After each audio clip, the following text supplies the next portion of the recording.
tim pemakaman yang tadi saya ceritakan itu luar Level biasa 3 banget. lagi ada. Level 3 dan mereka merasakan jam 10 malam. Bahkan kemarin tuh saya ada satu karena tempatnya di desa banget di ujung, dan itu tanah pemakamannya itu harus benar-benar naik ke bukit dengan memanggul. Kebayang gak sih naik bukit jam 12 malam manggul peti pakai APD level 3.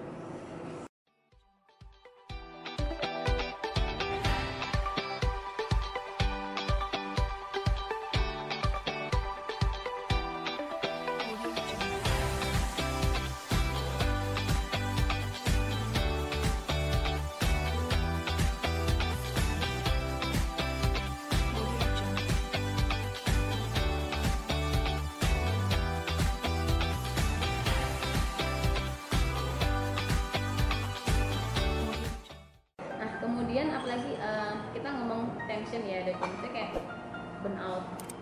Nggak cuma petugas airlines ya, apalagi tenaga medis itu yang sudah burnout. Kalau menurut dokter nih, kalau yang tenaga medis yang sampai Kalau burnout, meninggal, kalau sampai meninggal itu kalau karena burnout mungkin kalau di sini entah belum ada atau saya nggak tahu kasusnya ya. Tapi kalau masalah burnout sendiri sebetulnya mau disadari atau enggak, beberapa dari kami iya tanpa disadari. Karena tadi perubahan dari yang dulu biasanya kita hidup biasa-biasa aja, kemudian ada COVID ini, semua harus berubah. Yang tadinya kalau tipe kayak saya tuh biasanya kalau sama pasien sering ngobrol lama kayak gitu kan. Nah, dan ada teman saya yang seorang pediatri, dokter anak, itu kan sering mainan sama anak kecil. Nah, sekarang dengan kita harus pakai APD minimal level 2 itu memberikan stresor tersendiri bagi kami gitu, karena istilahnya kayak apa ya, kok kayak nggak lengkap gitu. Apalagi kemarin juga ada seorang temen dokter gigi yang dia tuh sampai gemes gitu kan, karena kalau dokter gigi kan resikonya tinggi karena buka mulut ya. Jadi kemarin selama dari PDGI-nya belum ada kasih lampu hijau kan, dia juga nggak berani praktek buka gitu, jadi paling ya anamnesa biasa aja kayak gitu. Itu juga stresor tersendiri, jadi kita nggak bisa berinteraksi dengan pasien seperti biasa gitu. Nah, paling ya bersyukurnya kalau saya itu kan karena ya di lingkungannya teman-temannya rata-rata nyemplung di penanganan COVID semua ya, jadi kadang kita bisa sering sharing, dan dengan sharing itu gua nggak sendiri loh. Tapi kalau saya lihat aktivitas dokter tuh kayak kadang TikTok Iya. terus Iya, betul. apa joget-joget sama Itu- teman-teman kayak gitu loh. Itu itu- memang cara menghibur diri. Iya benar. Jadi beberapa kali pada saat kita mau nge-swab atau kita pada saat pelaksanaan rapid test itu ternyata udah jenuh ya, di tengah hari kemudian sekian ratus pasien, atau kalau swab pasien dengan di dalam APD yang seperti itu, karena kita melepaskannya itu ya gitu, bikin video-video lucu Foto-foto gitu, heboh-hebohan heboh kayak gitu dengan APD. Bahkan teman-teman kami yang di rumah sehat itu kan banyak perawat ya di sana juga sering lucu-lucu, jadi kayak foto ala-ala ngelamar pakai bukan buket sih, apa bunga pinggir jalan gitu pakai APD. Ada yang foto-foto handstand. Jadi itu selama ini juga kami diizinkan dalam artian selama tidak membahayakan diri sendiri dan pasien ya. Dan tidak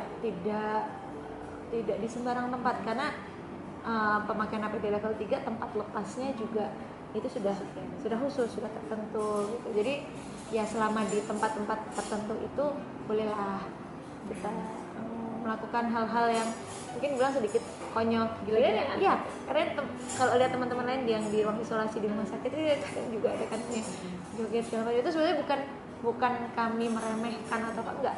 Tapi memang betul-betul murni itu salah satu pelepasan kami gitu. Karena tim medis pun butuh hiburan. Iya, kita pun butuh hiburan. Karena kita sendiri kalau di rumah ya oke ya, kalau yang di rumah sama dokter gitu mungkin bisa cerita. Tapi kadang yang di rumah itu bukan orang kesehatan, itu kadang kan nggak nyambung juga kadang.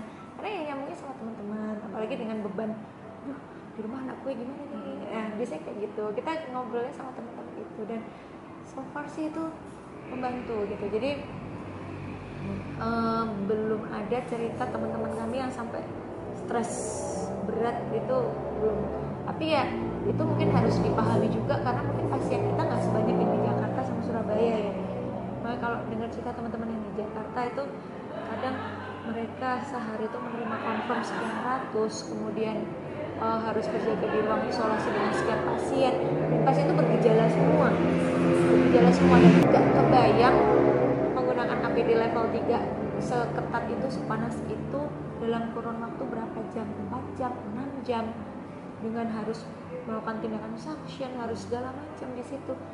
Itu stressor untuk mereka. Dan kemarin juga diceritakan beberapa teman-teman ATLM, analis laboratorium itu, ahli laboratorium klinik di Surabaya itu ada yang sampai istilahnya mengibarkan bendera putih gitu, tolong dong ada yang kesini yang jadi relawan bantuin kita gitu. Karena kalau dokter kan mungkin banyak ya, dan dokter istilahnya itu di belakang lah, kalau aku bilang garis belakang gitu, itu di garis yang depan itu yang ngelihat isolat virusnya, kemudian yang menentukan confirm atau enggak, yang benar-benar ngelihat, melakukan tes, ngambil spesimennya, itu ATLM. Dan di luar itu yang banyak nggak tersentuh berita juga ada 2, cleaning service sama tim pemakaman. Tim pemakaman yang tadi saya ceritakan itu luar biasa lagi ada level 3, dan mereka misalkan jam 10 malam. Bahkan kemarin tuh saya ada satu karena tempatnya di desa banget, di ujung, dan itu tanah pemakamannya itu harus benar-benar naik ke bukit dengan memanggul. Kebayang gak sih naik bukit jam 12 malam manggul peti pakai APD level 3?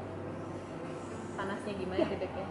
Itu jadi kadang ya Allah, berikanlah kesehatan untuk mereka gitu. Nggak kebayang, kita aja yang jam kerjanya normal, kemudian masih ada matahari lah kita kerja ya, itu mereka yang jam 10 malam ditelepon ada makanan langsung Harus ready.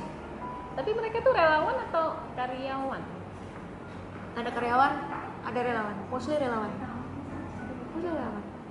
Dan itu harus diakui, ini jaman itu luar biasa. Nggak banyak loh orang kalau ya sesuai logika nggak mau dong deket-deket sama COVID ya, tapi mereka mau secara rela gitu ya. Iya, dan kadang pun saya secara pribadi kan karena ada beberapa yang kenal secara personal, apa ya yang bisa saya berikan, paling kalau ada foto-foto mereka saya buatkan kompilasi, ada background lagunya ya itu, mereka udah seneng gitu. Sempet sih saya ngeliat di sosial media ya itu tuh yang share itu aktivitas teman-teman itu gitu nggak ya. seberapa, tapi bagi mereka mungkin itu secara psikologis ya reward untuk mereka. Karena ya gimana, kita mau ngasih uang juga, dan mungkin sorry ya, bahkan ada beberapa dari mereka yang kalau kita tuh nanya lu dibayar berapa sih, itu serasa hinaan untuk mereka.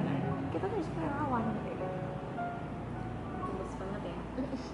Kayak kemarin lucu, yang terakhir aku bikin video tentang tim pemakaman gitu kan, itu kan ada netizen belum berkali-kali namanya netizen ya nyinyir, Ada ya kayak gitu ya? Ada tetap, videonya kenapa begini sih, kenapa nggak ada konsep videografer dan lain sebagainya gitu.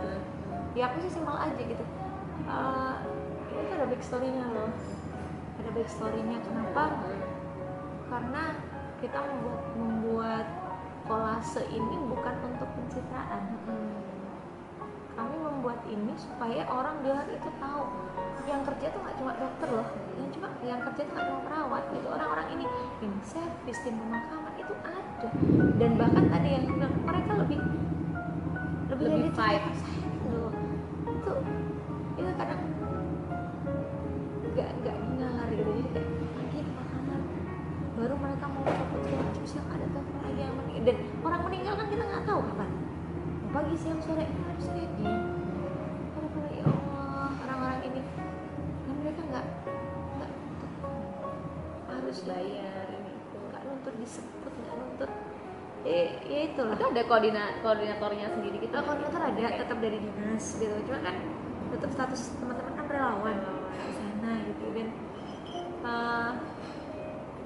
saya katopi gitu untuk kinerjanya mereka gitu. Dan itu kadang yang orang nggak lihat. Nah, kadang yang kenapa kok sharing seperti itu di sosmed, ya biar teman-teman tuh tahu ini tuh ada tim yang, dan tim itu solid banget. Tim itu solid banget. Seneng ya ngelihatnya ya. Ngelihatnya. Coba kalau seluruh Indonesia kayak gitu. Dan nggak semua kabupaten punya tim seperti itu. Biar ini Pak Presiden seneng juga gitu warganya. Yes. Pusing juga ya kalau udah jadi decision maker negara, kalau misalnya masyarakatnya kayak gini.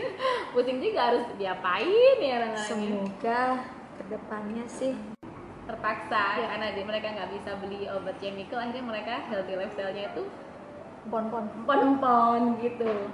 Kadang karena saking nggak percayanya ya, karena mungkin dianggap dengan menggunakan zat-zat itu dianggap saya nggak level.